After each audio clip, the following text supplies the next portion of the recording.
대한민국에 사는 평양 시민 김리연희 씨 이야기를 들어보셨나요? 누구보다 고향으로 돌아가고 싶어 하신 분이죠. 중국에서 잠시 돈을 벌어 돌아가려던 한 북한 여성이 브로커에게 속아 한국으로 들어왔다가 영영 고향으로 돌아가지 못한 채 벌써 15년의 세월이 흘렀습니다. 그녀는 지금도 부모님이 계신 평양으로 돌려보내달라고 눈물 짓고 있습니다. 그동안 그녀는 단식도 해봤고 스스로 간첩이라고 자수도 해보고 온갖 노력을 다했습니다만 늘 돌아온 것은 안 된다는 말뿐이었습니다. 이재명 대통령 당선 후 첫 8.15 광복절이 다가옵니다. 얼어붙어 있는 남북관계를 바꾸기 위한 이재명 대통령의 화해의 제안이 있을 것으로 여겨집니다. 그 무엇보다 이 가슴 아픈 문제를 들어보시고 꼭 소원을 풀어주시기를 바랍니다. 오늘 이 자리에 비련의 주인공 대한민국에 사는 평양시민 김연희 씨를 모셨습니다. 안녕하세요. 안녕하세요. 네. 더운데 잘 지내시죠? 네, 잘 지내고 있습니다. 예. 그 오늘 제가 이제 대한민국에 사는 평양 시민이라고 표현했는데 잘 소개한 겁니까? 예전에 한 5년 전인가 제가 책을 하나 쓴 게 있어요. 예. 그때는 대구에 살았거든요. 예. 그래서 나는 대구에 사는 평양 시민입니다. 예. 이게 책 제목입니다. 근데 지금은 이제 대구에 안 사시고요. 네, 지금 서울에 사니까. 아, 그러니까. 그래서 제가 제대로 소개했네요. 맞습니다. 근데 뭐 나오신 김에 말이에요. 네. 정말 평양에 살다가 대한민국에 오셨는데 본인의 의사와 상관없이 와 있다고 주장하고 계시잖아요. 네. 아무튼 처음 오늘 이 방송을 보는 네. 분들을 위해서 그 내용을 좀 설명 좀 해주시겠어요? 자기 소개? 네, 네. 저는 평양에서 살던 그냥 아무 골목에서나 흔히 볼 수 있는 평범한 아줌마예요. 근데 2010년도에 간 경화로 복수가 와가지고 심하게 병원에 입원해가지고 앓다가 조금 하전이 됐는데 저의 중국에 친척들이 많아요. 큰아버지 3분이 살고 계셔서 사촌 형제들이 한 7, 8명 됐거든요. 그래서 중국에 친척 방문 겸 나 병 치료해서 난 살고 싶다, 건강하고 싶다라는 욕심이 커져요. 그래서 중국에 있는 사촌 언니한테 연락해서 나 좀 여행 가고 싶다 해서 나오게 되는 거죠. 치료도 좀 받으려고. 근데 그때 제가 착각을 한 게 북은 이런 말을 해서 좀 미안하지, 좀 그런데 사회주의 국가잖아요. 북은. 그러니까 사회주의 국가, 중국도 사회주의라고 믿고 있었던 거예요. 그래서 중국도 사회주의니까 무상 치료제겠구나. 가면 그냥 치료받을 수 있겠다. 또 큰 나라고 우술도 좀 높을 것 같고 나 얼마든지 도움이 될 것 같다라는 생각으로 치료받으려고 했는데 감기약, 뭐 설사약 이런 것도 돈 주고 다 사야 되고 의사 선생님 이야기하면 상담비도 내고 너무 황당했죠. 근데 저는 평생에 한 번 처음으로 해외 여행을 나왔어요. 그러니까 이제 북에 들어가면 또 언제 나올지도 모르겠고, 그래서 욕심이 또 커지죠. 꼭 건강해지고 싶다, 병 치료하고 싶다. 그래서 중국에서 돈을 좀 벌어가지고 병 치료해서 건강하게 가고 싶다고 했는데 그때 탈북 브로커가 야 바보냐, 중국 사람들도 다 한국 가서 돈 벌어오는데 너 한국 가서 2달만 돈 벌면 중국에서 1년 벌 수 있는 돈을 벌어온다. 그럼 그 돈으로 중국에서 치료하고 고향에 가면 되지 않겠냐. 전 그 말에 아예 헐깃하는 거죠. 그래서 남쪽에 간다는 두려움보다는 좀 별로 두려움이 없었어요. 그냥 그럼 2달만 멀리 가서 돈 벌어 가지고 오면 내가 치료받고 건강해서 갈 수 있겠구나라는 생각 때문에 오직 한국 올 생각을 하게 되는 거죠. 근데 딱 출발했는데 같이 오게 된 동행 탈북자들이죠. 그분들에 의하면 2달 만에 절대로 못 온다는 거예요, 중국으로. 그리고 한 번 한국에 가게 되면 다시는 북으로 갈 수는 없다라고 말을 해요. 그때 정말 충격이었고 저는 탈북이 뭔 말인지도 몰랐던 상황이었어요. 도중에 도망가려고 했지만 끝내 도망갈 수 없었고 갇힌 상태에서 여기까지 오게 되는 거죠. 아무튼 많이 아프셨군요, 일단. 제가 간경화가 심했어요. 간경화. 네. 그러면 간경화는 잘 낫는 병은 아닌데 여기 한국에서 어떻게 지금 건강 상태는 어떻습니까? 제가 15년 됐잖아요, 예. 언지. 근데 3년 전에 간암 진단을 받아요. 어이고. 그래가지고 간암 수술을 하고 지금 3년 됐는데 예. 뭐 그래도 살아 있습니다. 괜찮습니다. 어이고. 네. 간 복수가 찼고 간 경화를 앓다가 간암으로 왔고 네. 지금 간암 상태에서 수술을 하고 3년이 지난 상태네요. 네. 아이고 건강 많이 조심하시고 그렇죠. 그래야겠네요.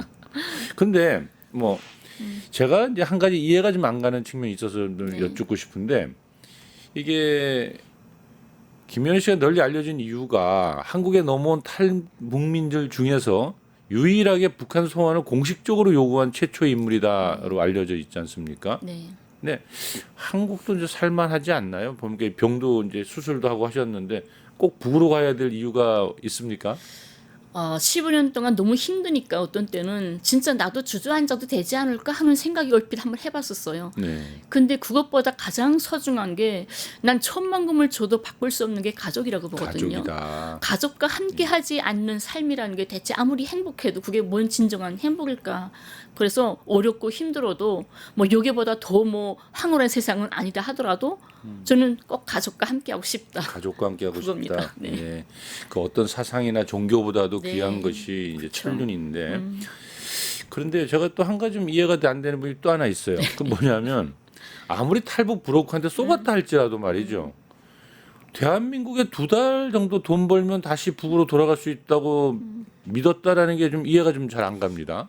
남쪽 사람들이 그걸 다 이해를 못해요. 예. 예, 그래서 제 변호사도 처음에 이해를 못했다고 하는데 제가 탈북이 뭔 말인지를 모르고 살았잖아요. 북에서 네. 또 평양에서 살다 나니까.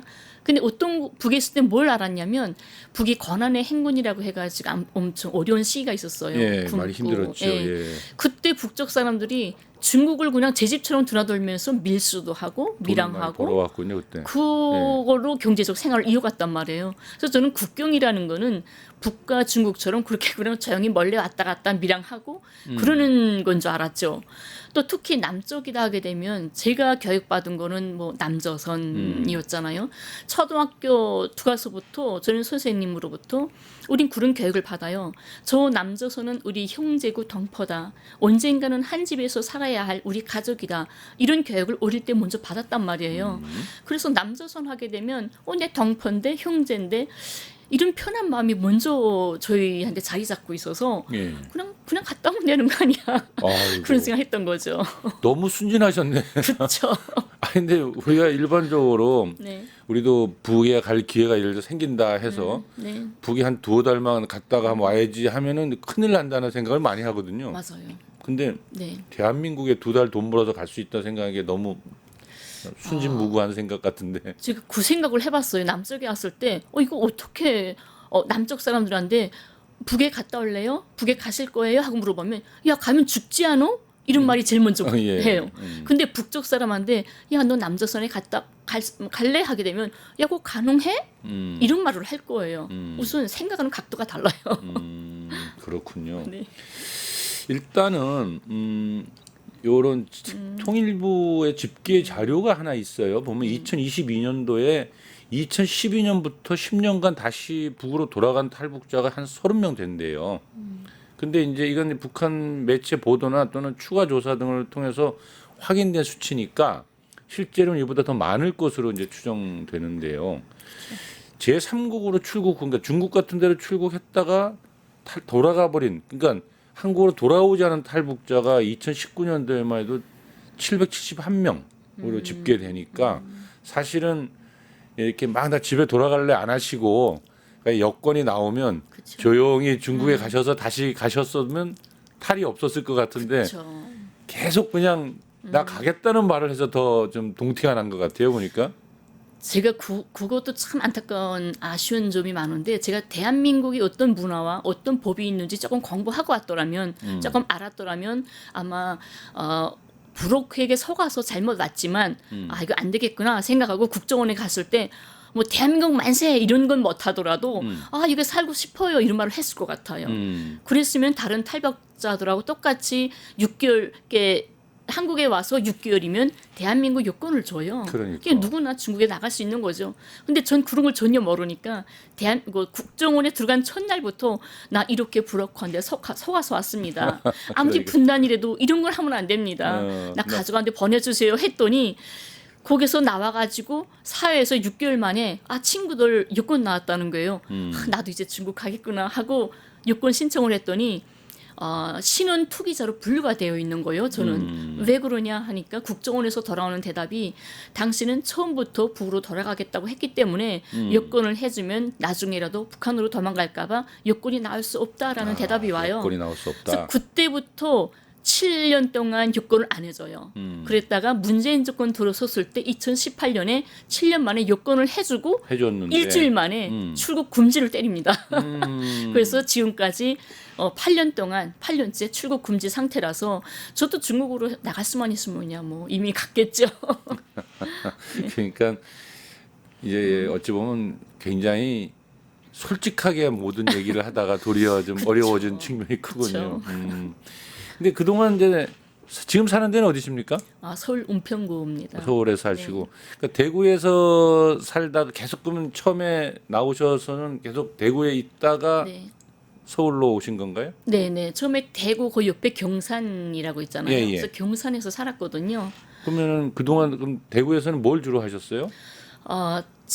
제가 피복에서는 양장사 아닙니까? 양장사. 예, 양복을 만들었는데 양복사, 김제공업종합대학에 양장사. 예. 양복점에 있었는데 예. 그 기술 가지고 어디 두 가지 못 하겠더라고요. 우리로 따지면 패션 디자이너인가요? 네네, 디자인도 하고 그다음에 재단해서 옷 만들고까지 완으로 하는 거죠. 김치공대면에도 꽤 유명한 대학 유명하죠. 아닙니까? 큰 종합대학이죠. 거기서 패션 디자이너. 네, 그래서 양복점이니까. 예. 그래서 근데 그 직업을 못 가지고 재활용 회사라고 있어요, 대구에. PVC를 다 이렇게 녹여가지고 다시 재활용하는 그 회사에서 오랫동안 있었는데 제 사건이 터지면서 뉴스에 뭐 스파이 간첩 요 난리가 아닌 거예요. 그러면서 경찰들 계속 회사 찾아오고 외신 기자들이고 기자들 찾아오고 하니까 회사 입장에서는 불편하죠. 속 시끄럽다 그랬군요. 경찰도 너무 시끄럽죠. 그래서 네. 제발 좀 나가달라고. 어. 그래서 거기서 나오고 그다음에 어쩔 수 없이 그냥 집회라던가 성안 운동을 해야 되는데 그래서 서울에 올라왔죠. 그럼 서울로 올라오셔가지고 뭐 경제 생활을 지금은 뭘로 하십니까? 몇 달 전까지는 제가 할 수 있는 일이 다른 게 없잖아요. 네. 그래서 가정 청소 연구소라는 앱이 있어요. 그래서 거기 앱에 들어가서 신청하고 개인집 청소 도우미가 있습니다. 그래서 청소 도우미를 이때까지 쭉 몇 년 동안 하다가 몇 달 전에 내가 머리가 멍하는 순간이 있었어요. 내가 지금 여기 돈 벌어야 되는 상황인가? 나는 가족한테 가야 되는데 돈 벌어서 뭐 하려고? 먹고 살기만 하면 되는 거지. 빨리 누구한테 매달리든 빨리 나를 보내달라고 도움을 요청해야 되겠다라는 생각하고 몇 달 전에 일을 그만두고 현재 서울에 통일시대 연구원이라고 있어요. 그 안에서 지금 활동하고 있습니다. 여기서 연구원으로 네. 계시네요. 자, 요 대목에서 한번 저 영상을 하나 보고 싶은데요. 그 2018년도 2월달에 네. 현송월이 이끄는 북한 예술단이 그 공연을 마치고 북으로 귀환하는 현장에 김현 씨가 가신 적이 있죠. 맞아요. 예, 가셔가지고 그 경기도 파주 도라선 남북 출입사무소에 공연팀이 도착하니까 김현 씨가 가가지고 얘들아 하고 잘 가 막 하면서 한반도기 흔들고 네. 그때 기사를 보신 분들은 많이 봤는데 어떻게 지금 영상이 준비되어 있나요? 예, 한번 영상 한번 볼까요, 같이? 저 평양시민 김명입니다. 연습할래요? 선생님 저 김명입니다. 이제 공연도 끝났는데 어떠세요? 소감이 어떠세요? 가시는데 공연 내용 완벽하신가요? 네, 저 김명이에요. 저 분들을 보면서 막 소리를 지르셨네. 우리 애들이잖아요. 내 네. 고향 애들. 내 네. 딸과 똑같은 나이들인데 네. 그때 정말 힘들었죠. 아이고, 나 평양 시민 김연이다 막 소리를 질렀네요. 근데 당시 상황은 어떻게 좀 설명해 주신다면 그 당시에 이제 민통선에 어떻게 들어갔냐 해가지고 좀 시끄럽고 그러지 않았습니까? 맞아요. 예. 그때 평창에서 올림픽을 했잖아요. 예. 근데 만나려고 노력했다고 근데 못 만나가지고 간다는 거예요. 다음 날. 이제 저희 애들이 다음 날 가게 되면 전 다시는 못 만나고 그림도 못 보는 거잖아요. 어떡하나 가는 길만은 내가 바래줘야 되겠고 고향 내가 사람들 본다고.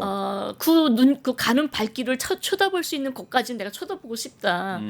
그랬는데 민통선에 못 들어가는데 민통선에 마침 제가 아는 지인이 계셨어요. 네. 그래서 지인 보고 나 거기 좀 놀러 들어가겠다고 그랬더니 그냥 친하니까 놀러 와 해서 들어갔던 거죠. 그 전날 미리. 네, 그 민통선은 거기 안에 있는 사람이 나와서 데리고 들어가면 되는 거잖아요. 맞아요, 맞습니다. 예, 그래서 들어갔다가 다음날 아침에 거기 남북 출입사무소 갔는데 국정원들이 저를 아마 저라고 생각을 못했겠죠. 예. 근데 옆에 다른 분이 계셨는데 그 민통선 분이 그분이 사진 찍길 좋아해가지고 막 사진을 찍었거든요. 예. 그러니까 저를 기자단으로 알았나 봐요. 음. 그래서 아무 소리 안 하고 가만 있다가 예. 저렇게 된 거죠.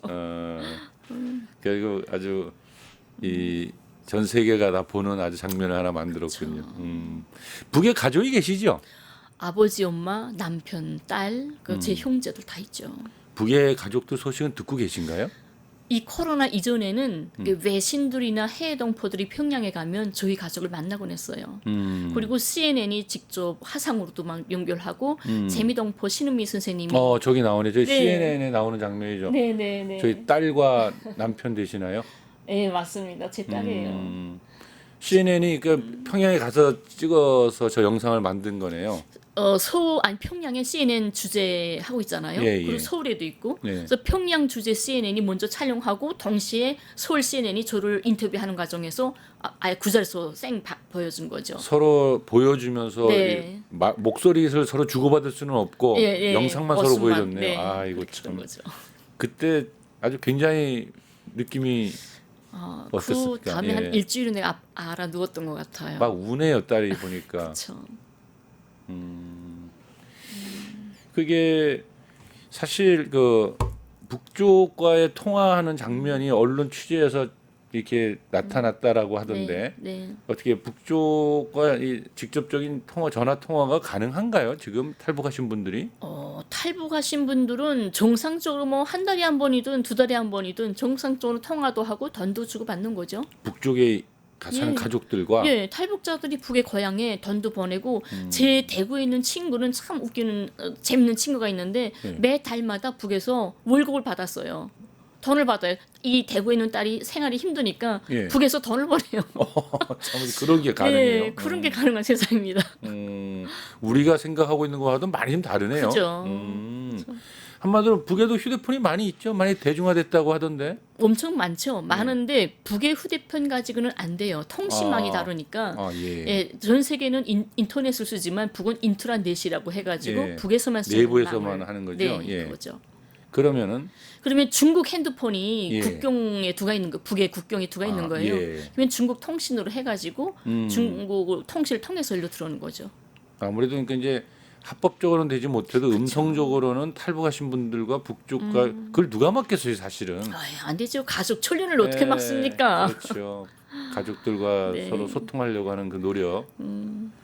듣다 보니까 참 마음이 아픈 얘기입니다, 그죠? 우리가 참. 같은 동포가. 근데 여기서 이제 우리가 갖고 있는 의문점을 하나 좀 이제 살펴봐야 돼요. 네, 그러니까 14년간 계속해서 난 돌아가고 싶어 얘기를 했잖아요. 네, 그런데 정부가 너는 미워서 못 보내가 아닐 거라는 아닙니까? 네. 그러니까 뭔가 못 보내는 논리 이유가 있지 않겠어요? 그렇죠. 정부의 논리는 네. 말하는 그런 겁니다. 이 헌법에 대한민국 헌법에 북까지도 대한민국 영토라고 되어 있나 봐요. 헌법 3조가 예. 대한민국의 영토는 한반도와 그 부속 도서로 한다 이렇게 되어 있죠. 네. 그러니까 그 대한민국 영토인데 그건 반국가 단체가 지금 가지고 있다. 그러니까 북한은 지금 그렇죠. 네, 북한은 그래서 반국가 우리 단체가 대한민국 되는 거죠. 국민을 반국가 단체로 보낼 수 없다예요. 그런 거군요. 네. 그런데 이게 그 정부에서는 그렇게 말을 했었는데 통일부에서도 이 김연희는 처음부터 자기 우에서 언 사람이다. 그냥 이렇게 막 계속 말을 하고 있었단 말이에요. 그러다가 어느 날 기자분이 통일부 들어가서 이야기하고 나와서 저를 찾아왔더라고요. 아침마다 조회를 하는가 봐요. 통일부에서 기자들 질문 받고 대변인들이 브리핑하고 하는데 한 기자가 김연희를 왜 못 보내냐라고 물어봤답니다. 그랬더니 통일부 대변인이 하는 말이 첫째, 김연희를 보내면 북에서 정치적으로 활용할 수 있기 때문에. 아이고. 둘째, 한국에 3만 명의 탈북자가 있는데 김연희를 보내서 선례를 만들어 놓으면 탈북자들이 서로마다 가겠다고 할 때 그걸 어떻게 막을 수 있겠냐. 실제 어떤 자료를 보니까 설문조사하니까 탈북자들이 23.2%가 다시 북에 가고 싶다라고 했다고 합니다. 23.2%. 그럼 상당한데 3만 명에 한 20%만 해도 6천 명이 돌아가겠다면 그것도 일은 일이겠네요. 그렇죠. 그러니까 이제 북에 갔을 경우에 정치적으로 활용된다. 네. 내지는 뭐 또 수많은 그 3만 명의 탈북자 중에서 가겠다는 분들이 너도 나도 손들고 집에 가겠습니다.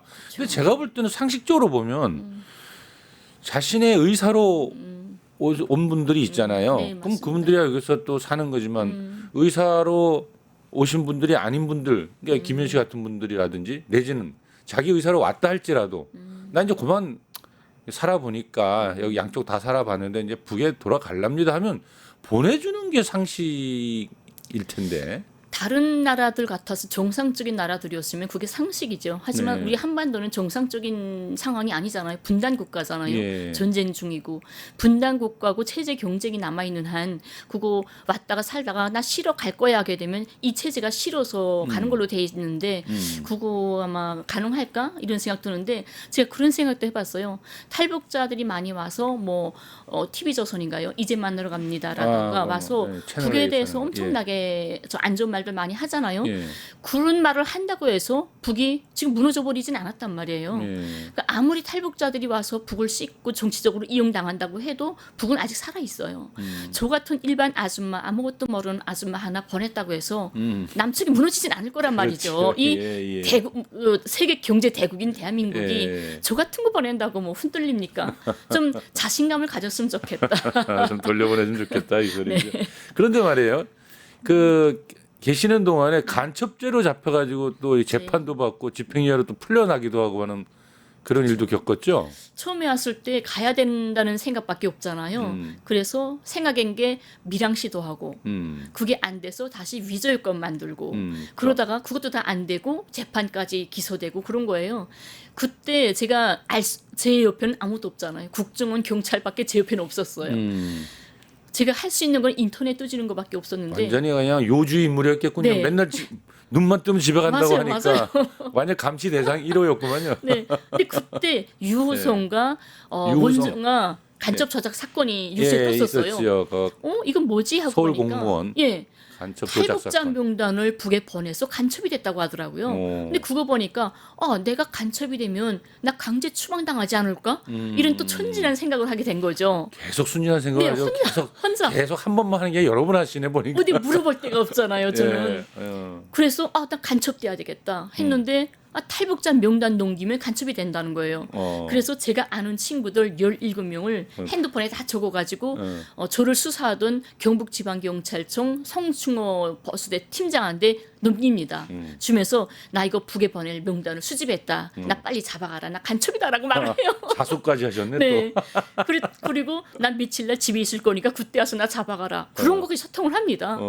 근데 간첩이 되어야만 한다는 내 욕심과 그 버스대에는 꼭 간첩을 잡아서 성과를 올려야 된다는 그 욕심 이게 딱 맞아 딱 맞아 떨어진 거죠. 서로 이해관계가 맞았던 거죠. 그분도 좋아서 간첩이 되려면 어떤 자료가 필요한지를 저한테 다 알려주곤 했어요. 간첩을 위해선 1, 2, 3, 4 요걸 좀 맞춰달라 그랬거든요. 네. 그래서 맞춤 제가 영어로. 자료를 줬더니 네. 이렇게 써주면 안 되고 너무 약해. 현장에 가서 네. 몇 시 몇 분 어디서 그걸 입력했다는 증거가 있어야 된다 해서 제가 일부러 또 현장에 가서 아이고. 다 적어서 다시 주고 그렇게 간첩됐는데 웃기는 거는 재판에서 집행유예로 나왔단 말이에요. 간첩인데? 무슨 게 쉽게 풀어주는 간첩이 다 있긴 있군요. 근데 그때 변호사가 뭐라고 하냐면 세계적으로 간첩이 집행유예로 나온 사람은 당신밖에 없다 그래서 이거 정말 웃어야 할 일인지 모르겠습니다.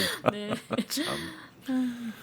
아무튼 오늘 그날부터 쉬지 않고 다시 네. 돌아갈 그날을 기다리면서 온갖 노력을 다 기울이셨는데 아까 말씀하신 것처럼 이 밀항도 하고 싶어 했고 또 간첩으로 그냥 추방도 당해보고 싶어 하셨는데 혹시 그 중국에 있는 북한 대사관이나 영사관과 접촉하려는 노력을 하지는 않으셨어요? 해봤죠. 별의별 생각 제가 안 해본 생각이 없죠. 원래 밀항 시도도 안 되고 해가지고 어떻게 인터넷 뜨지니까 인터넷에 나와 있어요. 중국 전화번호가, 주재 북 대사관 전화번호가 전화했습니다. 여기서 또 전화를 했고 전화 또 됐군요 또. 여기 국제 전화가 되잖아요. 중국이니까 예. 전화해가지고 나 가고 싶습니다. 이게 잘못된 사람입니다. 저 갈 수 있게 고향에 가게 도와주세요 했더니 그 북 대사관에서 그 한국에 가 있는 사람을 우리가 어떻게 도와주냐. 중국에까지만 나오면 우리가 도와주겠다. 그러니까 그 전에는 우리 손 못 댄다. 그래가지고 어떡하나 중국 나가야 된다라는 생각을 했던 거죠. 그래서 나가려고 가짜 이건 또 생각하고 네. 온갖 걸 다 했는데 실패를 하셨네. 네. 아이고. 근데 그 중국 있는 북한 대사관이나 이런 데 전화하고 하는 것도 또 여기 국내법이 저촉되지 않던가요? 그거 제 재판 기록에 다 있습니다. 전화했다는 것도 다 걸리고 그것도 다 국가보안- 걸려 그것도 다 국가보안법상의 그쵸. 뭐 어떤 제목이던가요? 그 제목 해합통신? 해합통신. 네. 제가 국가보안법 거무찬양 해합통신 간첩죄 잠입 탈출. 잠입 탈출. 그런 온갖 것을 다 갖고 계시구만. 네. 그러면 그 잠입 탈출이 나온 김에 네. 잠입 탈출죄로 재판이 또 진행되는 게 있는 것 같던데요, 보니까. 현재 진행 중입니다. 네, 그건 또 어떻게 또 된 거예요? 감옥에서 2015년에 나오잖아요. 집행유예 받고 네. 나왔는데 감옥살이 한 몇 달 했어요? 10개월 했습니다. 아까 그 가짜로 써서 낸 그 네. 자수했던 탈북자 17명 명단 갖고 10개월 살았었어요? 네, 왜냐하면 재판 기간이니까 어. 제가 구속된 상태에서 재판을 받았거든요. 불구속으로 재판한 게 아니고. 간첩을 어떻게 불구속합니까? 야. 그래가지고 10개월 만에 집행유예로 나왔는데 예. 나와서도 보니까 어떡하나 저는 죽어도 가야 된다 이 생각밖에 없으니까 서울 주재 베트남 대사관에 들어갔어요. 서울 주재 베트남 대사관. 네, 예. 들어가서 이게 들어가기 정말 쉽더라고요. 난 들어가기 대사관 그렇게 쉬운지 몰랐어요. 그래서 들어가서 저 망명 신청하러 왔습니다. 망명하겠다. 네. 베트남에 망명하겠다. 네, 네. 예. 그랬더니 베트남에서 한국 경찰을 불러들인 거예요. 어. 전 놀랐어요. 베트남 사회주의 국가라고 알고 있고 음. 호치민에 대한 이런 좀 인상이 깊거든요. 예, 예, 그렇죠. 그랬는데 한국 경찰 대사관 안에 끌어들여서 저를 강제로 끌어냈거든요. 그래가지고 그때 2016년 때인데 지금까지 그거 가지고 잠입 탈출로 재판 중입니다. 아, 그래요? 네. 그러면 그 재판이 이건 이제 불구속으로 해가지고 자그마치 네. 10년 가까이 또 재판하고 있는 거네요.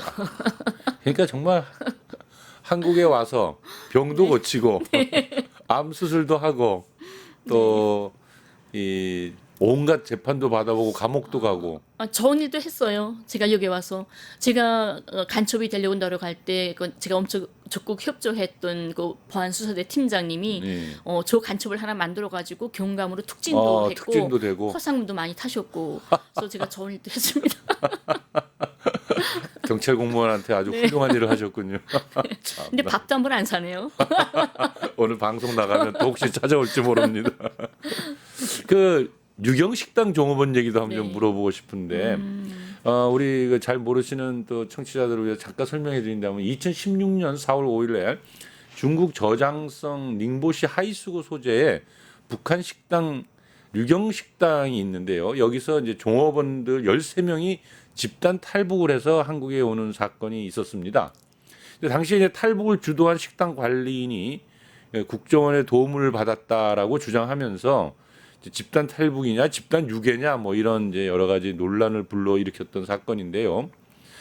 대한민국의 대부분 다 정착해 살고 있고요. 이들 중에 일부라도 북에 돌아가기를 바라는지에 대해서 이제 상당히 논란이 현재 좀 벌어지고 있는 일인데요.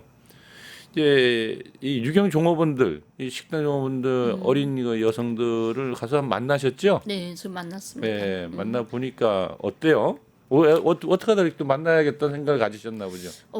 그분들이 왔는데 그 호강일이라고 지배인이죠. 그 국정원 정보사와 협력해가지고 이 정업원 애들을 데리고 왔던.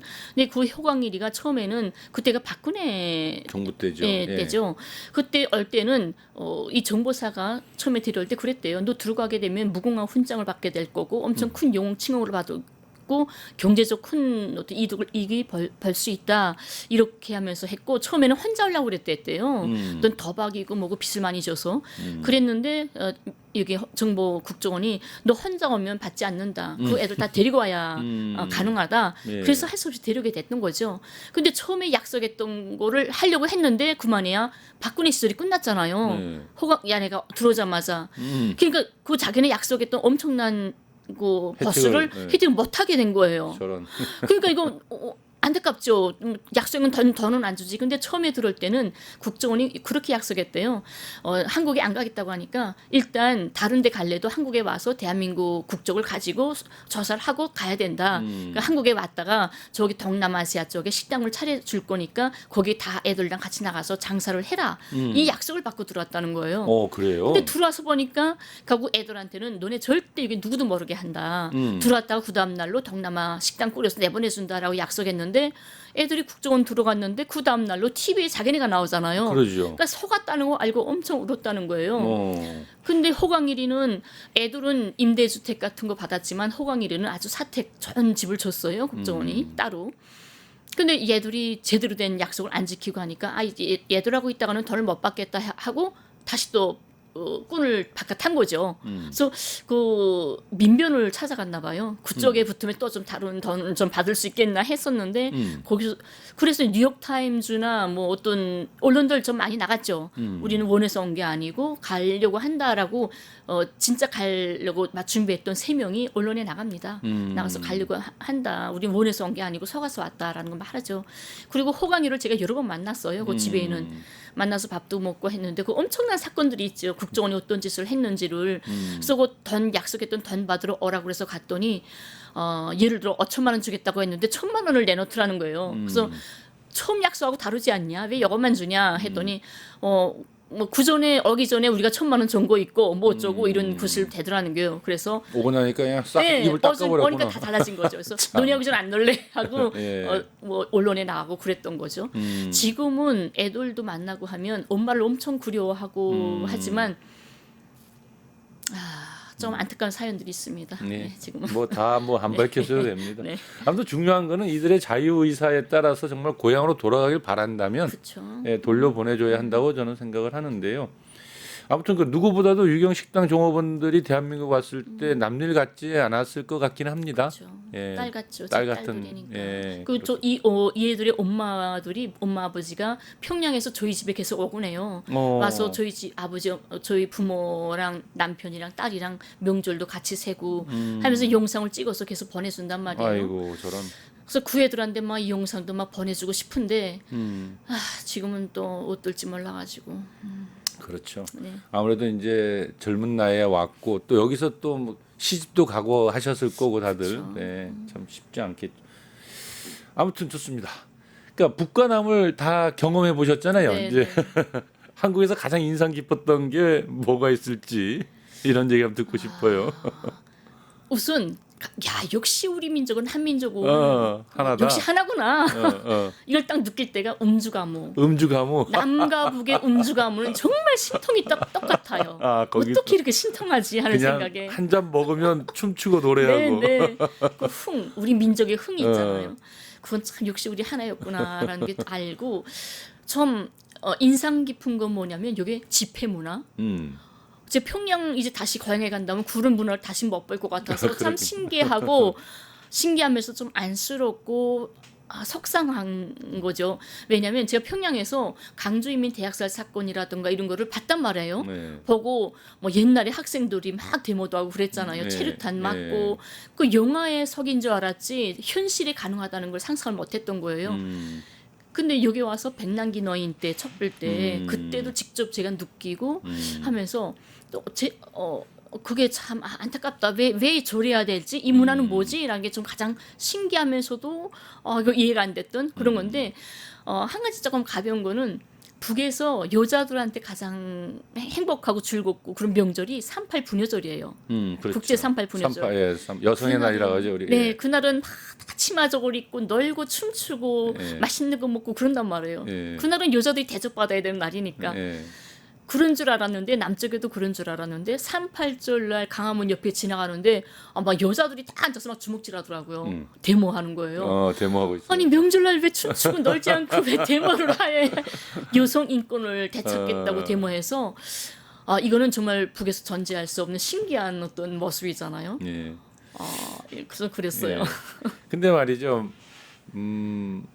만약에 말입니다. 이건 만약인데 이제 송환이 뜻대로 되셔가지고 네. 이제 북에 가시게 되면 다시 또 남쪽에 오시긴 또 쉽지 않으시겠죠. 그렇죠. 네. 쉽지 않죠.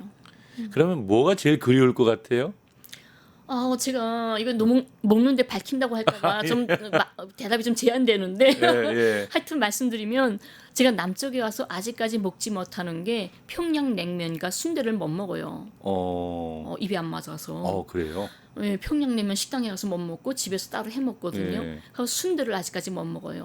그래서 아마 남쪽 사람들이 북에 가면 꼭 북의 순대를 맛봤으면 좋겠다. 신맛을 신비한 맛을 알 것 같다라는 생각이고, 대신에 남쪽 제가 북에 가게 되면 이것 때문에 제가 너무 힘들 것 같다. 먹고 싶어서 남쪽의 음식 북에 없는 너무 황홀한 음식이 하나 있어요. 뭡니까?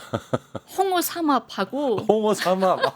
북에는 그게 없습니까? 없어요. 진짜 황홀에 거의 빠져버렸어요. 저는 홍어 너무 삼합. 맛있어서. 홍탁에다 막걸리까지 같이 먹으면 너무 좋죠. 어. 홍어 삼합하고 가메기를 제가 너무 좋아해서 아. 저 가면 남쪽 분들 택배로 좀 보내줬으면 좋겠다. 알겠습니다. 꼭 기억해 두겠습니다. 알겠습니다. 예.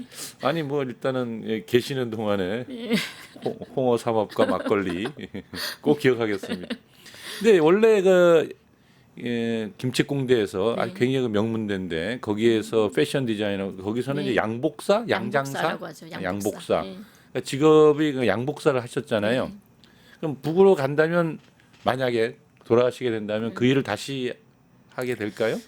저는 하라고 해도 저는 안 할 것 같아요. 안 하고 양복, 제가 예. 꼭 하고 싶은 게 뭐냐면 음. 제가 이제 돌아갈 날이 아마 눈앞에 보일 것 같은 희망이 자꾸만 생기거든요. 이재명 정권이 들어서서 아마 이재명 대통령은 하지 않을까 이런 희망이 생기는데 돌아간다 하게 되면 저는 지금 있을 때보다 더 몇백 배의 슬픔 속에 잠길 것 같아요. 왜요?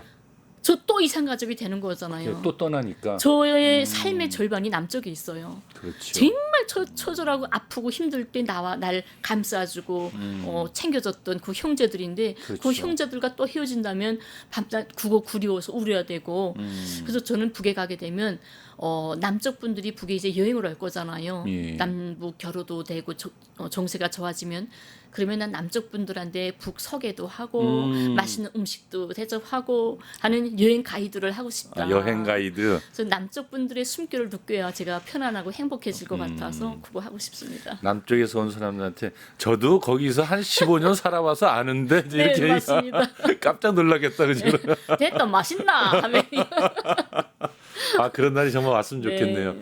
그래서 저도 진짜 평양에 가가지고 네. 평양에서 여행 가이드 하고 있는 김현희 선생을 만나서 이런 얘기도 나눴으면 참 좋겠습니다. 그 그림자꽃이라고 하는 다큐멘터리를 만들었잖아요. 네. 이승윤 감독이 2021년도에 네. 그 영화가 사실은 이제 타이완 국제 다큐멘터리 영화제 아시아 비전 경쟁 부문에서 대상도 타고 또 제11회 DMZ 국제 다큐멘터리 영화제에서도 한국 경쟁 부문 최우수 한국 다큐멘터리 상도 탔고요. 네. 아니, 많은 상을 탔어요.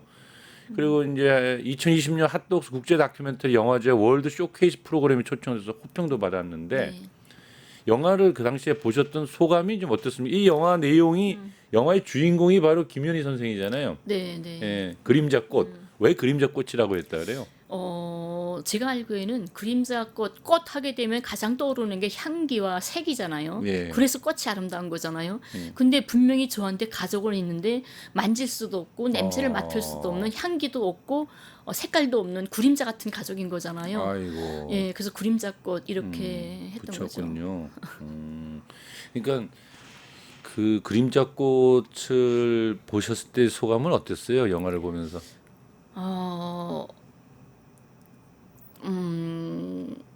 그림자꽃에 보게 되면 뭐가 있냐면 평양에 가서 저희 가족을 촬영한 영상이 많아요. 거기서. 근데 그 그림자꽃을 보고 남쪽 분들이 이렇게 영화 상영회 하면 질문 중에 정말 재밌었던 게 나 북쪽 사람이 집에서 밥 먹는 거 처음 봤어요. 세상에. 예, 그 말이 참 안타까웠었어요. 이렇구나. 우리가 한 가족인데 당연히 이럴 수도 있구나라는 게 했고, 그다음에 상영회 할 때 어떤 분이 가장 인상이 깊은 분이 영화 상영회를 하는데 지나가다가 그림자꽃 뭐 북조선 엄마 이거 뭐지 하고 보고 싶어서 들어왔다는 거예요. 이거 빨갱이 아니야 하고 들어간 거죠. 들었는데 영화 보더니 그분이 그러시는 거예요. 나 박사모다. 나 엄청난 거긴데 구구인데 나 이 영화를 보니까 이건 정말 잘못된 거다. 이건 보내야 된다. 보내줘야 된다. 예. 아니 이 가족을 끊어놓는 건 이건 아니다. 그런 말씀하셔서 역시 이게 사상이고 체제고 종교고 가정 천륜 위에 군림하는 건 없구나. 천륜이 가장 소중한데 여기 왜 우리는 북한하면은 이런 인간적인 문제도 왜 정치로 자꾸 묘사가 될까? 그래서 좀 많은 분들이 이 영화를 좀 보셨으면 좋겠어요. 예. 보시고 분단의 아픔이 분단이 저는 전쟁을 모르는 세대잖아요. 저희 딸은 전쟁이 뭔지 분단이 뭔지도 몰라요. 그런데 어느 한순간에 엄마를 15년 동안 뺏겼단 말이에요. 그렇죠. 이 분단이라는 거는 지나가는 어느 어린 처녀에게도 어느 순간에 닥칠 수 있는 무서운 칼이잖아요. 그래서 분단이 뭔지를 한번 다시 되새길 수 있는 기회가 됐으면 좋겠다. 예. 아유. 오늘 참 이 주어진 시간이 더 있으면 또 더 많이 좀 들어보고 싶은데요. 네.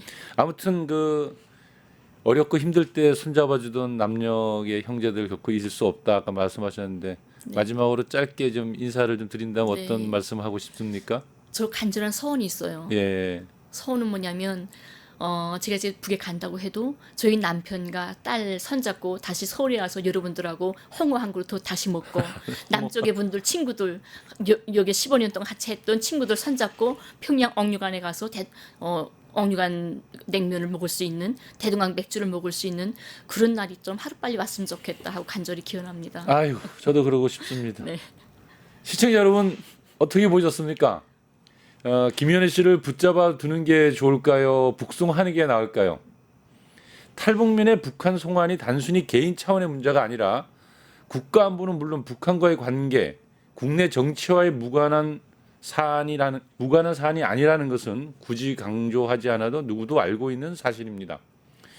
김연희 씨를 북으로 보낼 법적 근거가 없다고는 하나 완전히 불가능한 일은 아닐 것입니다. 왜냐하면 탈북민은 아니지만 지난 2000년 6.15 공동선언 체결 당시 인도주의적 차원에서 비전향 장기수 63인을 북으로 송환한 바가 있기 때문에 그렇습니다. 사상과 체제, 정치적 속셈을 넘어 고향에 있는 가족과 함께 살고 싶어하는 이 절절한 마음을 풀어주어야 하지 않을까요? 북한 인권정보센터가 행한 북한 이탈주민 경제사회 통합 실태조사한 결과에 따르면 18.5%에서 이제 23%까지 올라갔는데요. 다시 북으로 돌아갈 마음이 있다라는 답을 했다는 것이고요.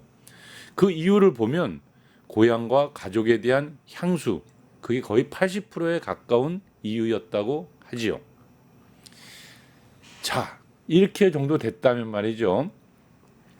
한국으로 망명한 조성길 전 이탈리아 주재 북한 대사대리 아내도 자녀가 있는 북한으로 돌아가기를 원한다 하고요. 또 실제로 고령의 비전향 장기수 11인도 여전히 정부의 무관심 속에서 하루하루를 보내며 돌아가기를 꿈꾸고 있습니다. 이들을 가족품으로 돌려보내 얼어붙은 남과 북의 화해의 상징이 되었으면 좋겠습니다. 함께해 주신 여러분 감사합니다. 고향으로 돌아가고 싶은 절절한 심정을 밝혀주신 김연희 선생님 감사합니다. 감사합니다. 네. 새로운 정부 한반도의 평화를 위해 무엇이든 할 것으로 기대되는 이재명 정부는 반드시 김연희 씨를 고향으로 보내주리라 믿습니다. 세상을 보는 창, 세상을 여는 창, 세상을 바꾸는 창 김창현의 창이었습니다. 고맙습니다.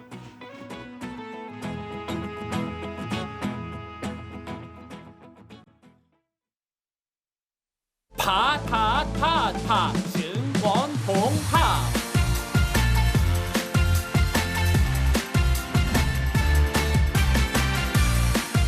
이제 저녁 8시 30분 퇴근 후 퀴즈 한판. 혼자 하지 마세요. 같이 해요. 매일 저녁 8시 30분 많은 참여 바랍니다.